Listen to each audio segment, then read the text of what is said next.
Hello दोस्तों, नमस्ते, प्रणाम। मैं सुमन यादव आप सभी के बीच एक सोहर लेकर आई हूँ और आप लोग फुलवाज करके सुनना, उसके बाद कमेंट में बताना है मेरा सोहर गीत कैसे लगा आप लोग को।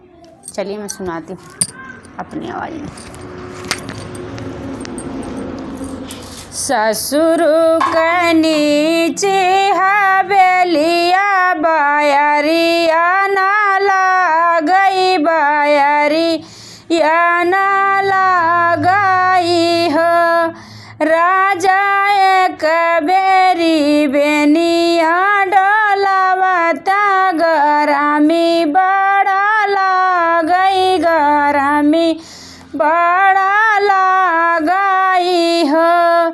राजा एक बेरी बेनिया डोलावता गरामी हमारे लागई हो।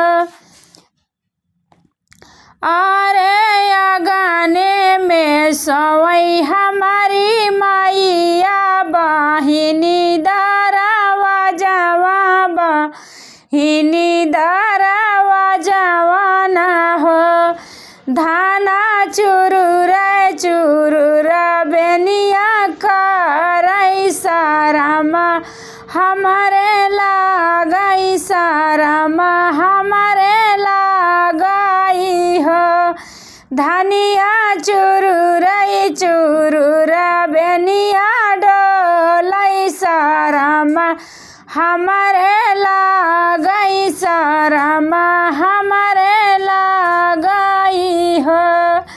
जाऊ हम हो बई अपने पापा बेटियावा रोसे मम्मी बेटियावा, रोसे मम्मी बेटी हो। राजा घरवा में एसी लगावाई बाई, बैठ नहीं दे बाई, बैठ नहीं दे बाई हो। जाऊ हम हो बई अपने पापा बेटियावा रोसे मम्मी बेटियावा, रोसे मम्मी बेटी हो।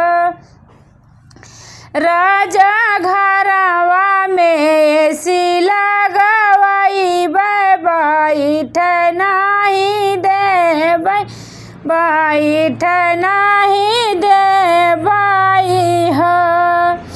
जाऊ हम हो बई अपने पापा बेटायावा रोसे मम्मी बेटायावा, रोसे माई बेटा हो।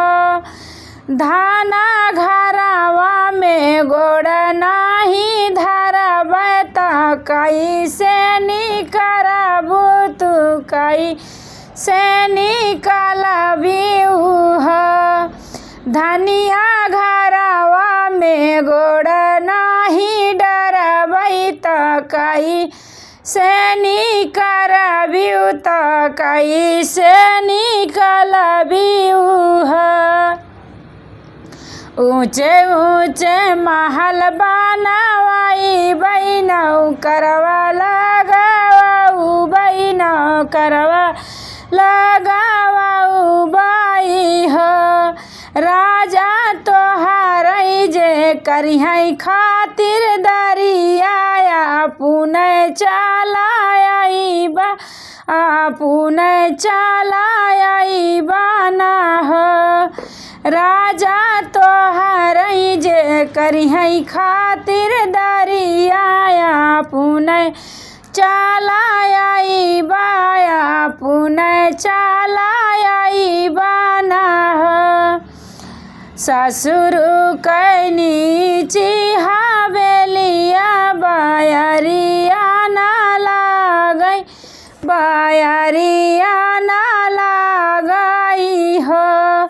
राजा एक बेरी बेनिया डोलावता गरामी बड़ा लागई, गरामी